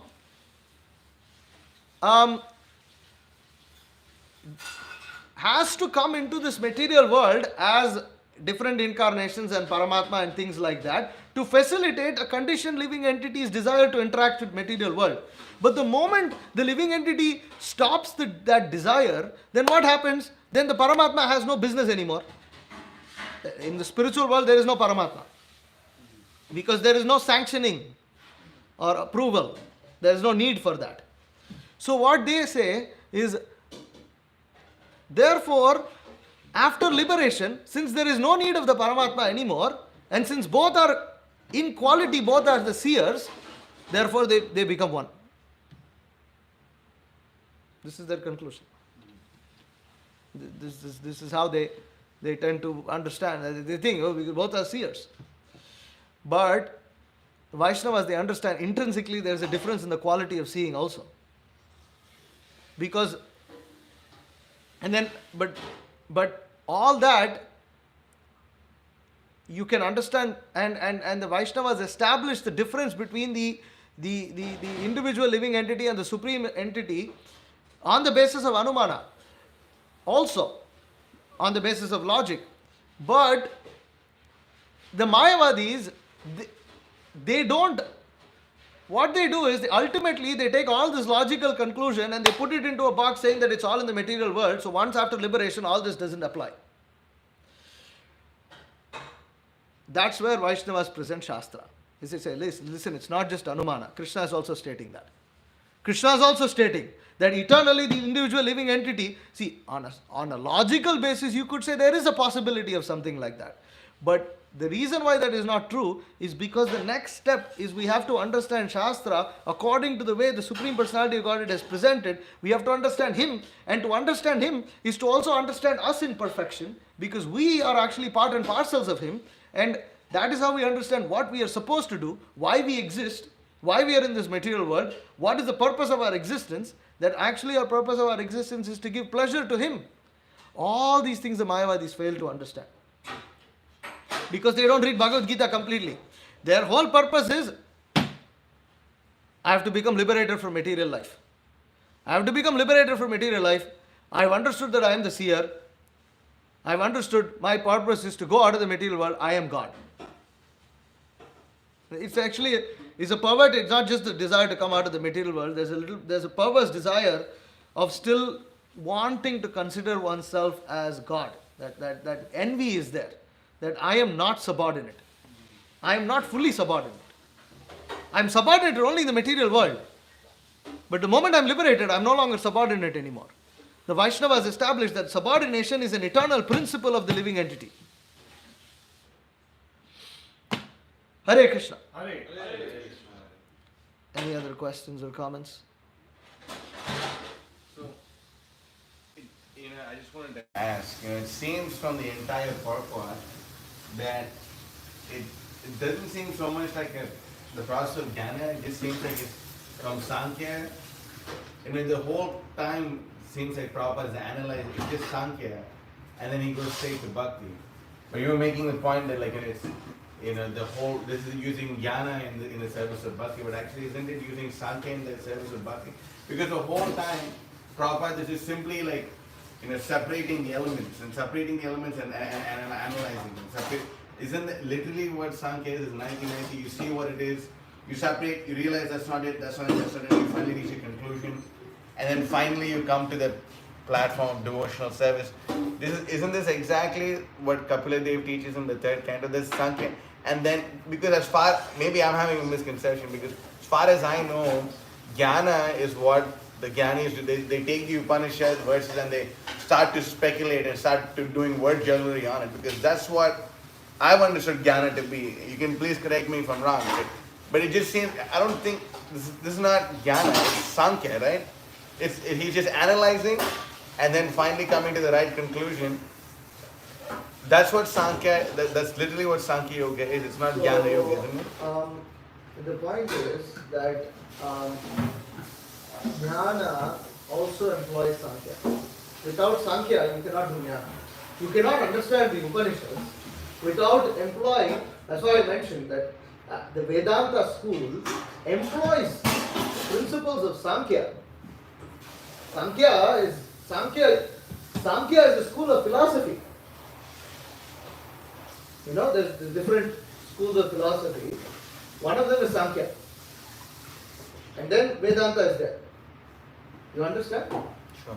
So, you accept that? I mean, that's obviously, it needs to go hand in hand. But No. You just understand what I'm trying to say.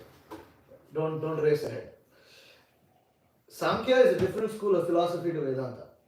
Oh, yes. Yes, okay. So Vedanta employs Sankhya, Vedanta employs Nyaya, Vedanta employs devotion to Shastra in the sense of like the way the Karma Mimamsas have.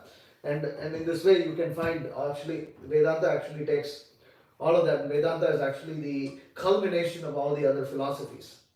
This is where actually the Vaishnavas and the Mayavadis, they all agree on this point. Because both the Vaishnavas and Mayavadis are from the school of Vedanta. And yes, Jnanis are, they do follow Upanishads. They do follow the Upanishads.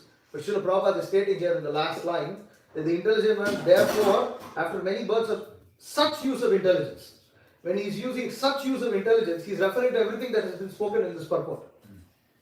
Right? And because, and then he's quoting this verse, 7.19, which is who? Jnani. See, Prabhupada is quoting Jnani. So this is part of Jnana Yoga. Now, it is true, what you are saying is the second half of Jnana Yoga, where they take the Upanishads, they take the different Upanishads. See, we have come to the point here of having to go to Shastra. We have come to the point of understanding Shastra. But even to come to the point of understanding or accepting Shastra with the express purpose of understanding, specifically Prabhupada is mentioning here as explained in the Upanishads. He's using this and he's quoting that example of which is from the Katha Upanishad. Mundaka and Katha Upanishad. So he's quoting that because it comes from the Upanishads. That the Upanishads, they explain this. And but the Jnani is, so they employ this to come to that point so that therefore we have to accept Upanishad. Upanishads are the way. And after going to Upanishads, the Vedanta is the conclusion of all the Upanishads. Therefore we take Vedanta. And then they try to understand Vedanta.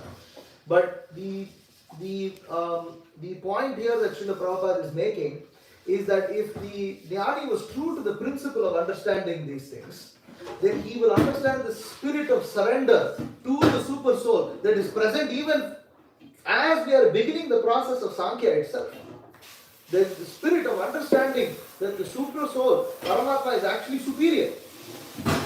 And if that Jnani keeps that spirit and he uses that, then the intelligent man, he is the actually intelligent person to understand that Krishna, Supreme Personality Godhead, is supreme. I have to see things the way he is saying it. I have to understand the Bhagavad Gita as it is. I have to understand the Vedas as they are. Not that I do some word jugglery and interpretation according to my whims and fancies. So when he understands that common thread and that spirit of gradually developing humility to the extent that he is able to accept the Supreme Personality God's conclusion that we are actually ultimately meant for his pleasure, then he surrenders and he performs devotional service unto him. So, Jnana, Sankhya, they are very connected. But Sankhya is preliminary. Jnana yogis are by default, they are very expert in Sankhya. Because the Upanishad speaks of the same things. The Upanishads present these facts. That the body is separate and the different senses are there and the different analysis. You will find that in Bhagavad Gita. And therefore, this chapter 13 is literally the beginning of the latter half of the Bhagavad Gita, which focuses on Jnana. And there, literally, the first 13th chapter, Krishna is presenting this, which is basically, 13th chapter is more or less in one sense a presentation of Sankhya. Yeah. Right? But it is the beginning of that. Then he starts to go to 3 modes of material nature and things like that, which also is part of Sankhya, but gradually he takes it towards surrender unto the Supreme Personality of Godhead. So Krishna takes that in that way and he presents Jnana. So there's the point here. The point is that without Sankhya is present in Jnana. Jnana is superior to Sankhya. Although one can employ Sankhya and surrender unto the Personality of Godhead as it is.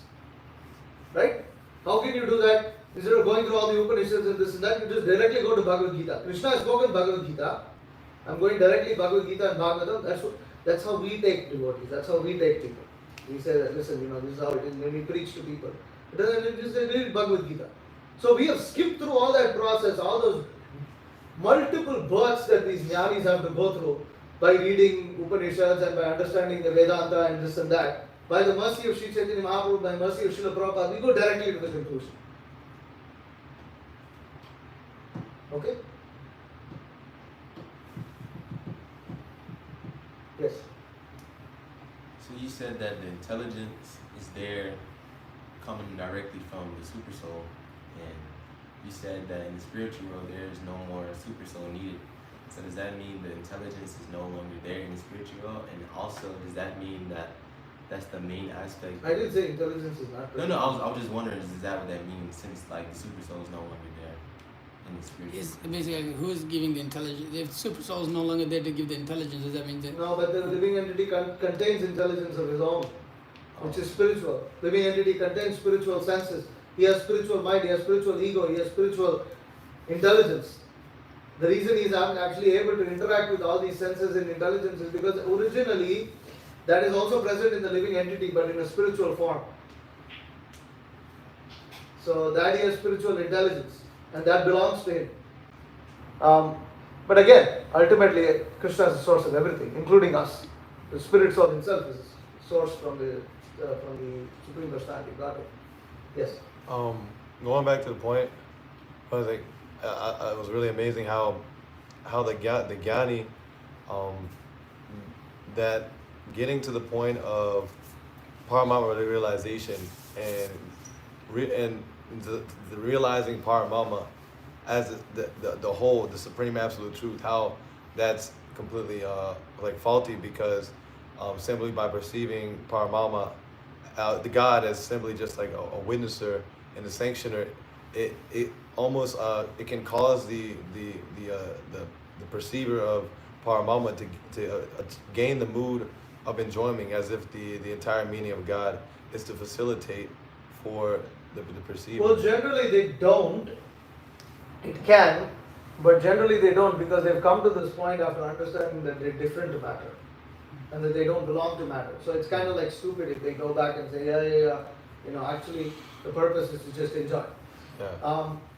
Generally one who has come through this whole analytical process is actually therefore is saying that if he chooses to continue further, that means he doesn't want to have the misconception that he is the enjoyer. He doesn't want to have the misconception that he identifies himself with matter anymore. So once he stops identifying, or he's trying to stop that identification, automatically that has to be practically exhibited through renunciation. Then there is no enjoyment. Yeah. But it is not just matter that living entity has to imbibe. He also has to imbibe the mood of service under the Supreme Personality of Godhead. That is what the Mayavadis fail to imbibe. They don't imbibe that. They don't develop humility. And one more, and also it's understood that like a true Gyani, you can obtain Paramama realization in the process of simply, what was the terminology used for perceiving through the intelligence? What is that? Is that Sanskrit term? Anuman. Anuman. So although we refer, most Gyanis, they have the desire to achieve impersonal liberation. Is it understood that they haven't even achieved Paramama realization if they're desiring impersonal liberation, or do they still? So what desire? happens is, see, from Sankhya, one can go two ways. One can also become an Ashtanga yogi and decide to just meditate on the Paramatma. Or one can decide to go to the Upanishads and start analyzing the Upanishads and trying to understand. The different yoga paths sometimes lead to each other in different ways. Because ultimately they are all interconnected. They all have their basis in the Vedas. They're not cookie cut distinctions. They often overlap each other quite a lot. And initially, therefore, somebody reading Bhagavad Gita, he may find like literally everything sounds the same, or like sounds like kind of the same but kind of not the same. That you don't really see the differences, and sometimes it can feel quite confusing. But the point is that he can meditate on the Paramatma, but again it depends on what he chooses to do. Yeah. So the Vedas can be just simply just a wild goose chase, essentially, if they don't. Oh yeah, I mean, especially if you don't have the mercy of the pure devotee, then that's generally what it is. You're kind of running around because it almost in circles. I mean, like visibly you are pious and you're somewhat renounced and things like that, but to come to the proper conclusion is very difficult. See, therefore, this process is not the primary process that we use to approach the Supreme Personality of Godhead.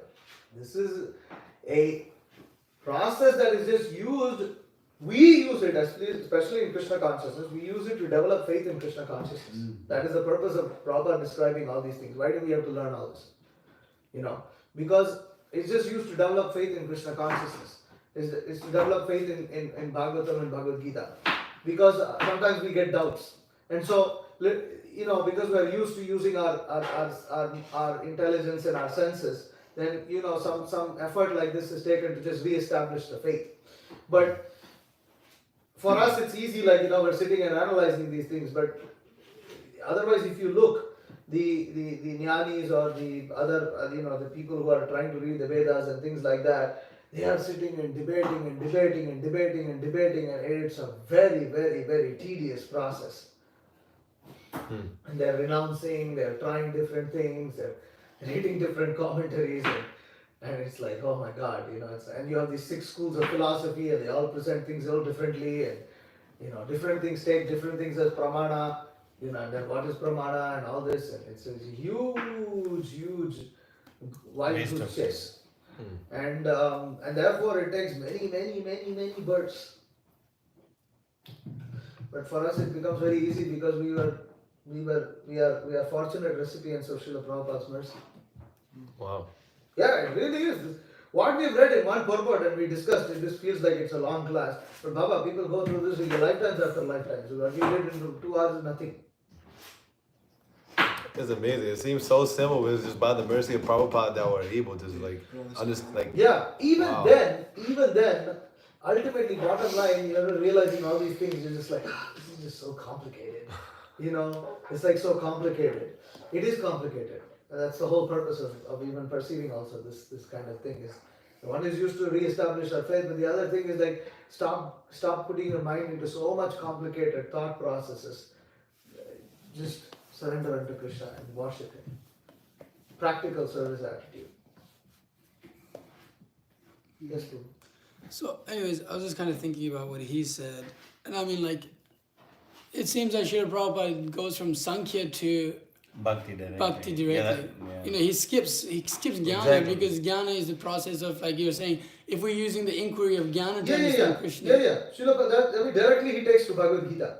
He directly says by the process one is able to realize by intelligence with the help of authorized scriptures and principally by the grace of God. He jumps to that in the next couple of lines. He completely jumps to that. So process of jnana to the help. I'm wrote some notes. So you're saying jnana is in use the service of the Supreme Personality of Godhead.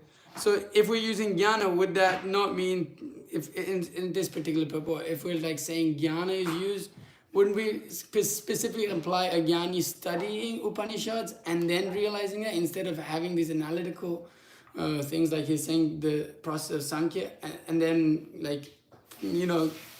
proceeding in that way, would that not be, like he's saying, would that not be more a Sankhya that's being used here primarily? No, I did agree that this is Sankhya. See, his point is very simple.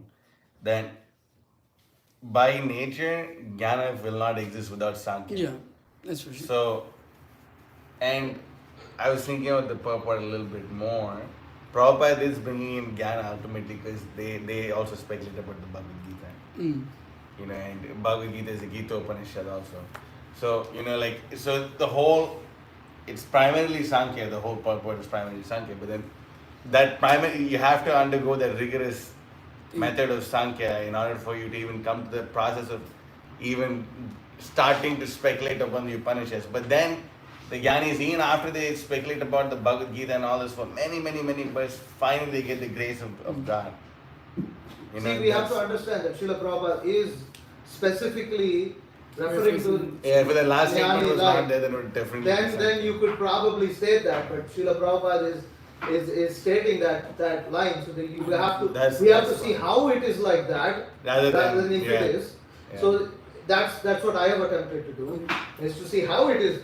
And the point is, it's true. Somebody who is a proper jnani, if he cannot even basically explain basic Sankhya, Pratyaksha Anumana Sankhya, then he is no jnani. What jnani are you? You don't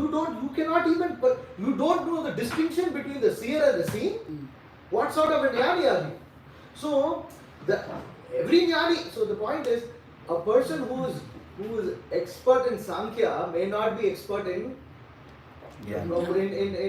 Upanishadic knowledge. But a person who is expert in Upanishadic knowledge must be an expert in Sankhya. Without fail. It is harder for the Sankhya yogi to come to bhakti in one sense, because The Sankhya Yogi is primarily still relying on his on the Pratyaksha Anumana methods and less on Shastra. I mean, if it directs him to Shastra, it is good, and that's the point of Sankhya Yoga. But the Jnani, on the other hand, is directly dealing with Shastra. He is directly dealing with Shastra, and therefore, it is hoped that because he is directly dealing with Shastra, he may have more of a chance. But it's he still- has more but then He that's has the more problem. pride If he of doesn't himself. develop humility, then he's finished. Then he will never come to Krishna. Yeah, you meet so many people, they're like, oh, you guys don't even know Sanskrit. Oh, tell me this verse. What does this verse mean? And then they'll say some random. Just like if somebody knows Sanskrit, there is a chance that they may read Bhagavad Gita and Krishna says, "Sarvadharman parityaja mama." He's able to understand it. Wow. He's able to understand it. It's not Oh, gobbledygook wait, for him. exactly what does that You know? mean? But if he had gone through some Sankhya, he may have developed some humility. Ultimately, even a Vedant, even the Jnani, after reading all the Upanishad, should develop that humility, but they don't. Usually. Usually. Actually, they will They should, if they don't approach the commentaries of Shankara. But the But- moment they approach the commentaries of Shankara, everything is finished. That's why that process is not recommended. Because Shankara, what he does, and you don't think Shankara knows Sankhya? Obviously. Shankara is expert. He's expert. He's expert in- He is expert in all of the philosophies. He went to debate it with each one of them and established Vedanta. He is expert. So, and then you have the atheistic Kapila also. He also did Sankhya, but his Sankhya is not the Kapila Dev Sankhya that we find in the Bhagavatam, which directs you to the Supreme Personality of God, encourages you to surrender unto Him. What that Kapila Sankhya does is Nihilism. It's nihilism. Bottom line, see, everything is just you divide everything up and you realize that there's Everything nothing. is matter. No, that you just there's nothing. There's no purpose to Yeah, anything. that's it. You know. So in regard to like we often say like the last snare of Maya for a Jnani is that he starts to think himself to be the super soul. So is that happening to that particular understanding? Like we were saying here, that he just sees him as the sanctioner, and the what's the other word that's being used? Upadrashta witness and the shrine. Does he just see him as like you were saying, like if one just sees Krishna as just like the Supreme Personality of God to be the sanctioner and the observer, so then he's not so superior. Like then, like you were saying before, we were saying this. I'm not exactly. Yeah, but I Yeah. don't understand how that's connected. I'm mean, just wondering. and- So and how is it understand. that illusion comes about for the Jnani, that he starts to think himself to be the super soul? It comes about by reading Shankara's commentaries. And not just that. Because it's not logical. Actually, Mayavad is not logical. Mayavad is highly illogical. But Shankara has his expert way of making this illogical proposition that we are God seem logical. You go to anybody, it's so easy to explain. You are not God. I mean, it doesn't take much long to decide that we are not, to Then they'll understand be we are like- not God. You don't understand what is God. But you know, then And then, you like, you know, twist it, you you turn it, Oh, and this. you know, and you present all the Upanishads, and this and that, and I mean, it's amazing. Actually, if you understand Mayavad, then you are in trouble. Yeah, You Prabhupada the said point that. is, you cannot understand Mayavad. You cannot understand it. It doesn't make sense. So it's safe to say that most Mayavadis, they haven't really gone through the process of Sankhya. Like Sankhya is No, like they almost. No, they have. They have? There is no way you can understand if you don't know the difference between matter and spirit, which is the basic principle of Sankhya, is to Yeah. understand the difference between everything. Basically, you divide everything. You don't know the differences between the different types of senses. You don't know the difference between the soul that is different to those. The body, you don't know the difference between mind. You don't know what is mind. You don't know what is intelligence. You don't know what is ego. You don't know any of these things. Then how can you practice jnana? Yeah.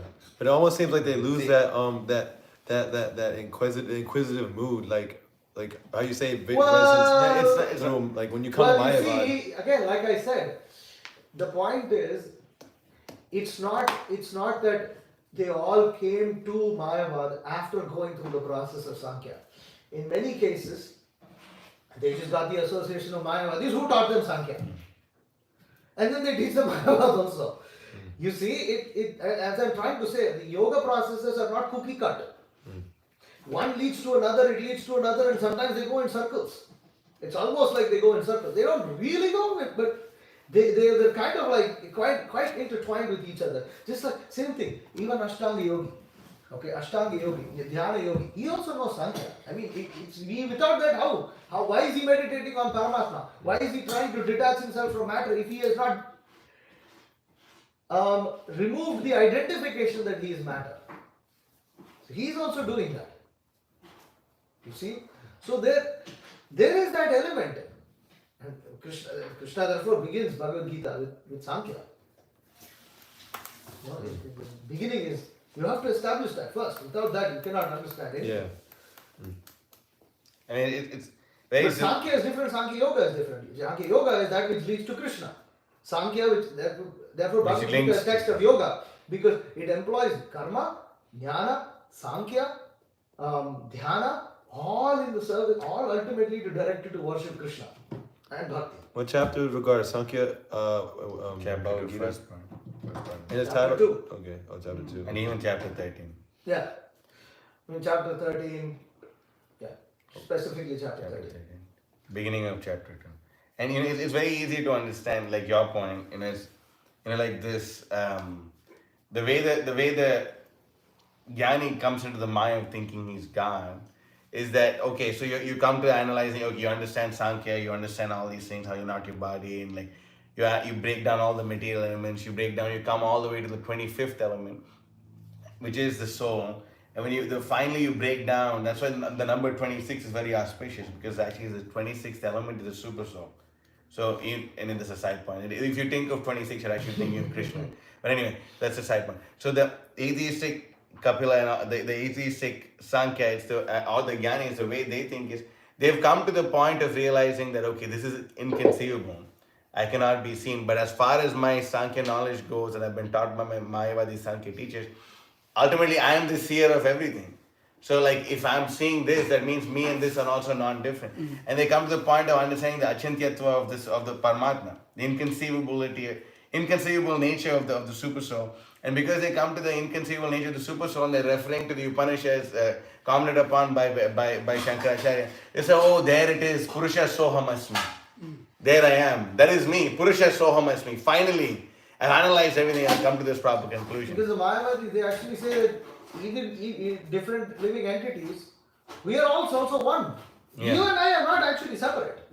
That's what they say.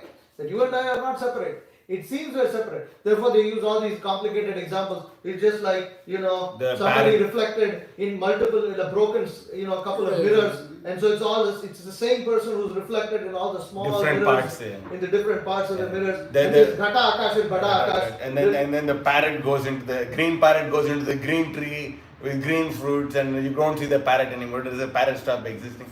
But so the point that because they start their presentation speaks more about. See, their conclusion is the Paramatma exists and he exists in this material world, and the Brahman takes all these different forms in the material world to facilitate the illusions of the living entities. But there is no need of that illusion once we are beyond this material universe, and therefore, and since I and the Paramatma are of the same nature, beyond material world, Paramatma has no function. Therefore, since we are both of the same nature, we are one. Just understanding that the Brahman facilitates illusion, isn't that like a contradiction in itself? Yes. Begin to why? But you see, that you can't use words to describe Brahman. Yes. That's your mistake. But until you find out our fault, using words is not. It is fine. But the minute you find out our fault, then we say it's inconceivable. Sachintyatva, and that's their nonsense. Ultimately, it's faith, Prabhu. It's misplaced faith. It is their strong faith and absurd belief that they are God.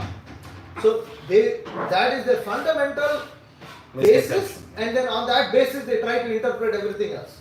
That is the problem. Now the intelligent man, however, he realizes that theme of surrender unto the personality of Godhead, and he starts to read Shastra in that regard.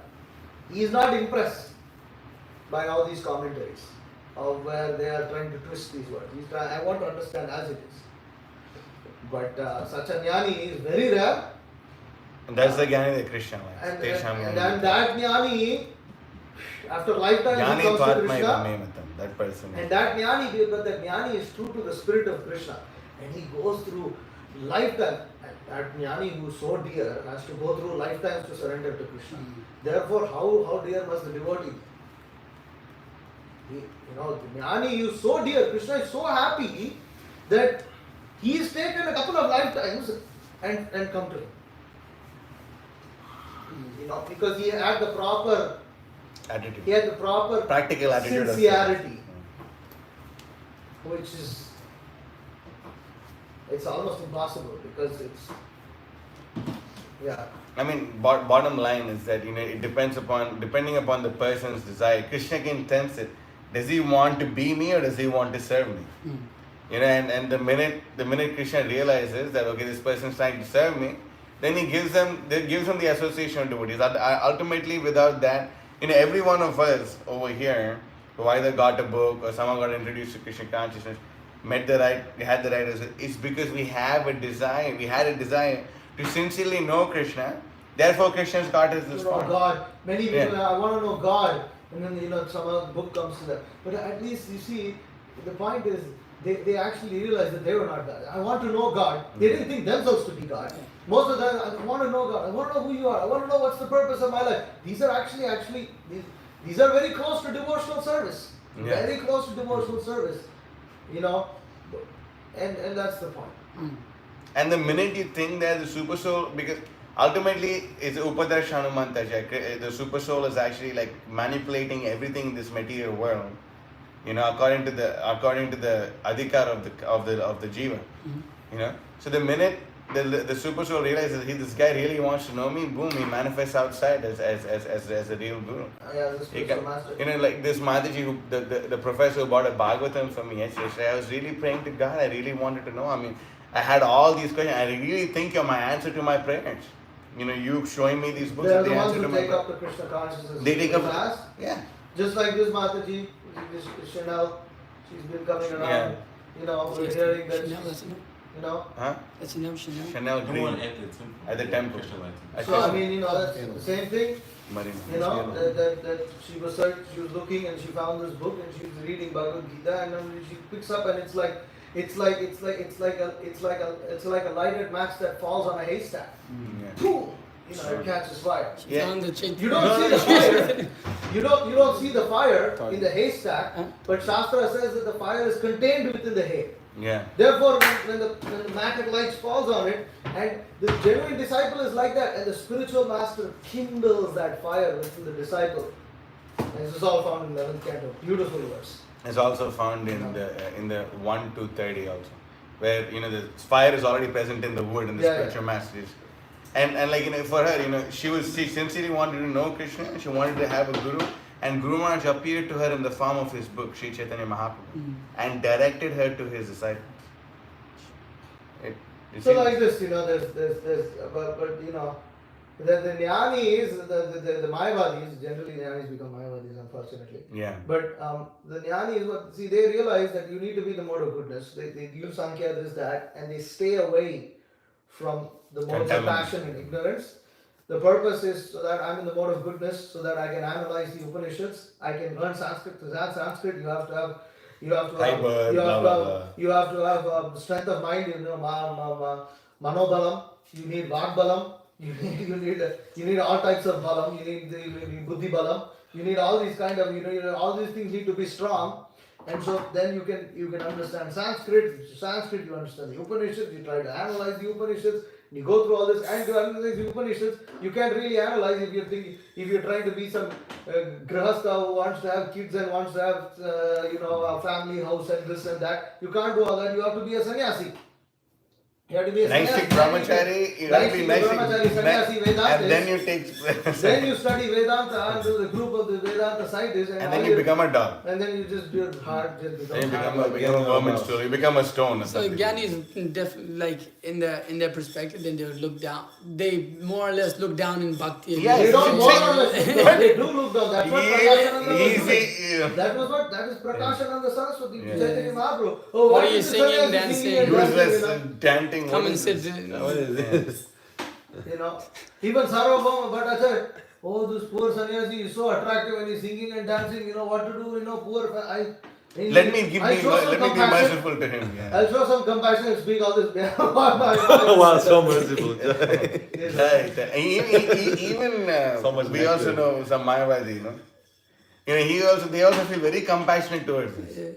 Yeah. Very. Why you're not Why are worshipping you the joking demigods? so much? Why are you worshipping the demigods? Why are you joking? Like, you know, all the. Are you serious? You know, but that's their whole thing. You should not joke. I was like, Yeah, he's a Mayavadi. He's a Mayavadi. Okay, all right. Hare Krishna. Hare Krishna. Hare. Bhagavatam ki Jai. jai. Prabhupada ki